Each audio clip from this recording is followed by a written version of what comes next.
Hey, so I'm sharing this short story about birthdays in third world communities, which I more and more realize that we should call them first world communities, first world peoples, because they were first, and what we call the Western world, the first world. Well, we came much later, and we're also not doing a great job about it. So, about birthdays, no birthdays in the natural world, no birthdays in a tribal way of life. And this is a short conversation with my friend from Sinai about the way he was trying to find out what was his birthday. And I really love this story, so we just did this short video together. So let's see.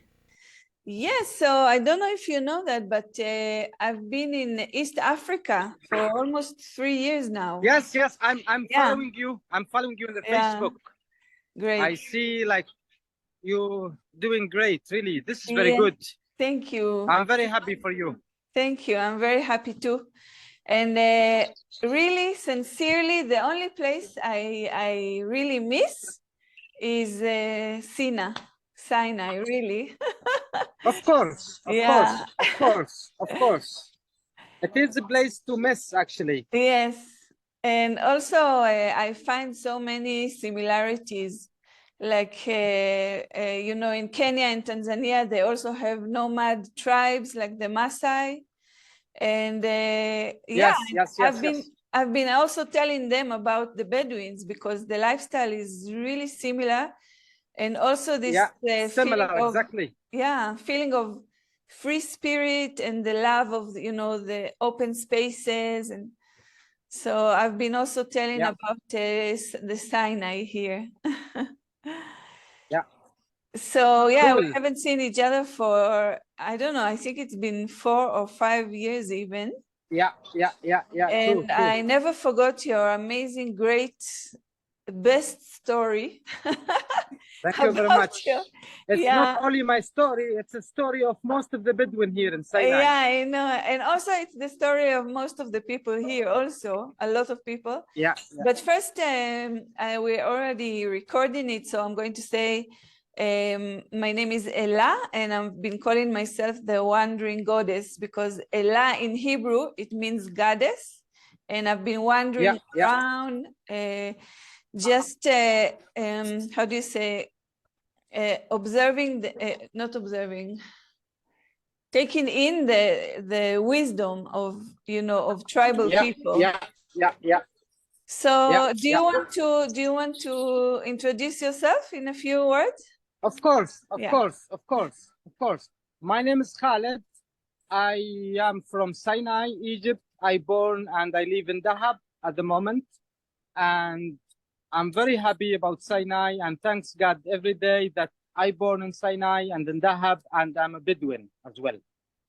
Yes. So this is, we not to choose, we are on it. We find ourselves on this kind of life. Yes. So we have to thank God for it. So I'm very happy also to share some of the story with you. And you have your apartments that you also offer. So anybody coming to Dahab? Yes, and Dahab. Yes, it's so Dahab accommodation. I'm also going to leave your contact for visitors. Would be very nice. And Dahab, it means gold. Thank you very much. Dahab, it means gold. Yes, it's the value of. It's not gold. It's the value, like something very good. Yes. You know, when you call a friend as a gold, this means it's good. You know, the value of it. Yes, of course. Yeah. And it's been a long time ago. I hear a story about Dahab. Why they call it Dahab, actually. It's been long time ago. It was a bird in Dahab here until now. Actually, it's protected. They used to transfer the gold from the other side to Egypt, but through Dahab. So they call it the gold port in the start. But there was no people here. The gold was coming from where? They're from Yemen, from Oman, from Saudi, from all the other sides. Wow. So it was, they call it, here they call names if event happen or something special in the place. Yes. So they used to call it not Dahab. They used to call it the port of the gold. In the beginning, this was like over like 1,000 years old. So slowly they close. They stop bringing gold, but they bring in some other stuff. But still, the place call it the gold port. So this means that the area where they transfer the gold before. Yeah. But after, with many people, they close the port and they call it just Dahab. Yeah. Yeah, I was thinking it's about it today. I was asking myself why Dahab. Yeah. And also I want to say for people who never heard of Sinai, you know that you have a beautiful desert, beautiful mountain, and of course the beautiful Red Sea with corals and gorgeous fish. We have the most beautiful corals, I would say, in the world. And it's shore dive, mostly in the Gulf of Aqaba here, where we are in Dahab at the moment. Yeah. It is, I've been also doing diving since 2006. And I tell you, like, I've been diving in other places here, but Dahab is the best, really. Yeah, I agree. Let's hope the new generation will keep it safe. Hopefully. And wow, I really hope to come visit. And now I miss it even more. Yeah, please. Would be very nice to see you back in Dahab. Would be very nice. Thank you. So, you know, the reason I remembered your story, although I never forgot it, it's because now in Israel, they celebrate a religious holiday called Shavuot. And this is when my mother was born. My mother was born in Yemen. Do you know that? My family came to Israel from Yemen. No, I don't know. This is what I want to ask you. Your roots is from Yemen originally, because you are more close to the Bedouin. My roots also from Yemen. I'm also originally from Yemen. My tribe, they come from Yemen, from Hadramaut. What is the name of your tribe? Muzeina tribe. Ah, okay. Yeah, I know, of Muzeina, course. Yeah. We came from Yemen around almost 700 years ago. Wow. And you know, I just recently, like 2 weeks ago, I met some Yemen people living in Tanzania. I didn't know, See you soon.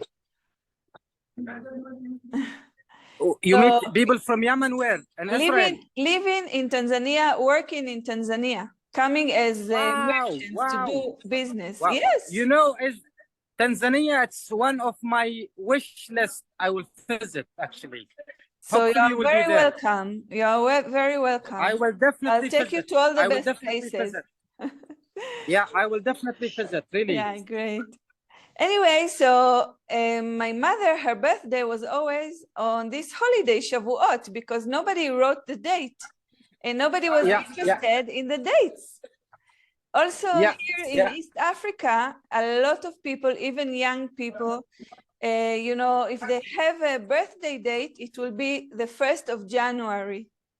Because exactly, we have the same. We have the same here. Really. Yeah, because nobody. Yeah, so I really want to to give this message. I mean, because in the Western countries we give so much emphasis to the birthday. Maybe it's not that important, you know?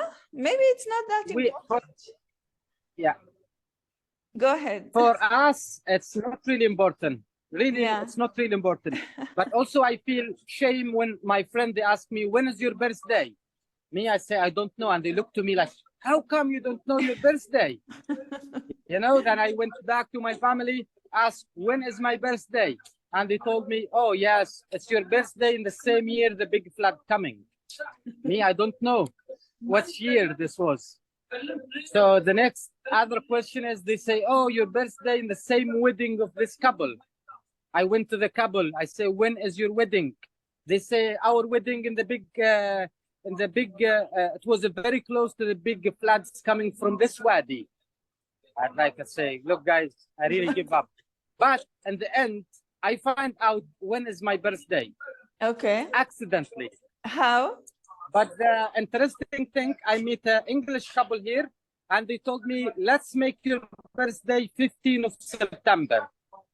This was a couple of years ago. Yeah. And I say, why not? So we celebrate it every year, 15th of September. Yeah. So I went to the couple who got married in the same day I born, and I find out my birthday is 15th of September. Are you serious? Can you really? Yes. Wow. I was really happy. I was really happy. I was really happy.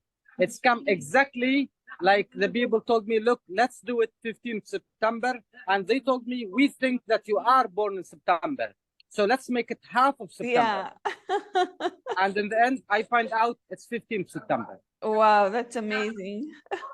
Yeah. So first, I'm happy for you that you know, your story even got better than the first time I heard it. Yeah. And now I am proud of myself. If someone asks me when is your birthday, I say 15th September. Oh, that's amazing. And like, what other events people remembered when you? Normally, it's a big event.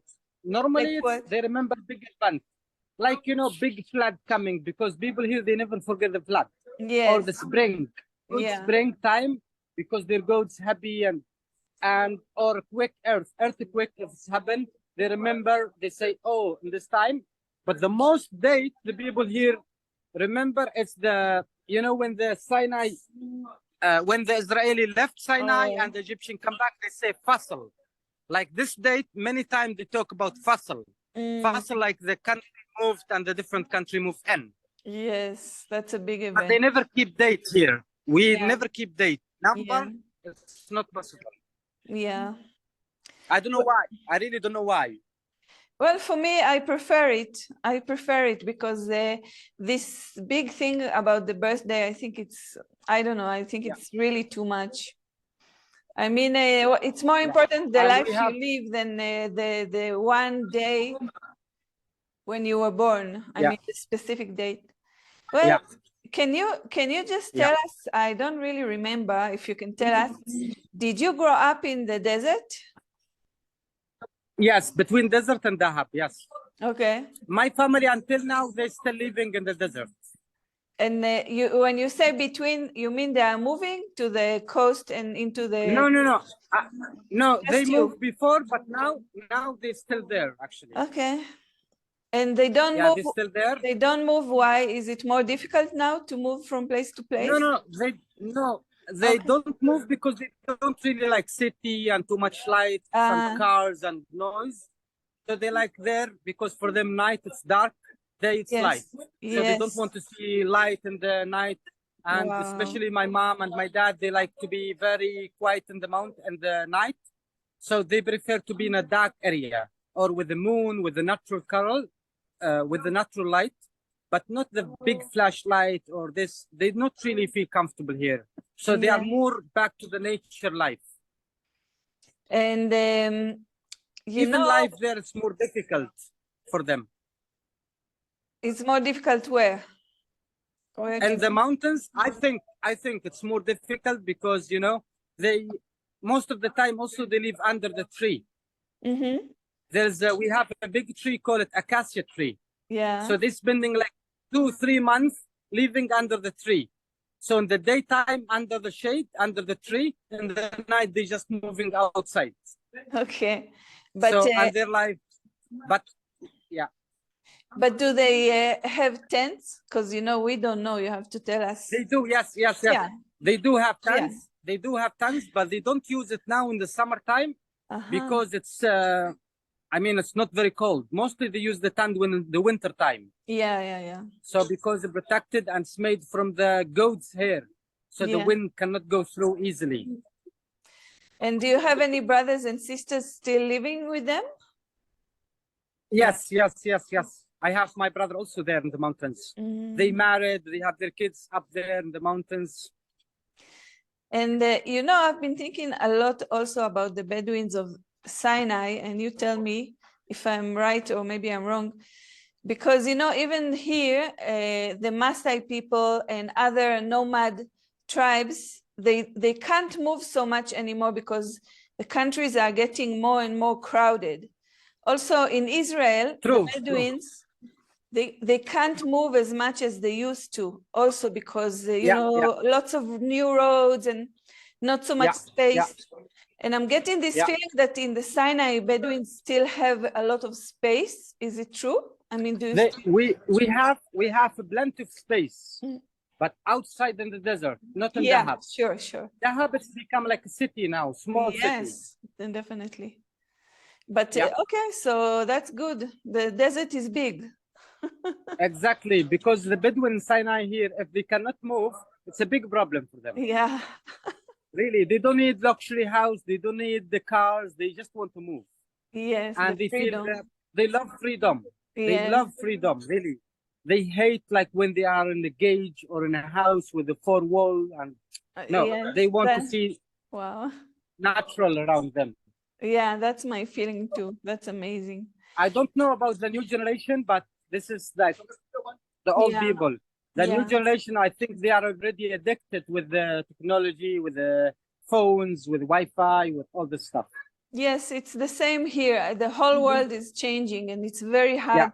Even us, we're addicted. Is very bad for them.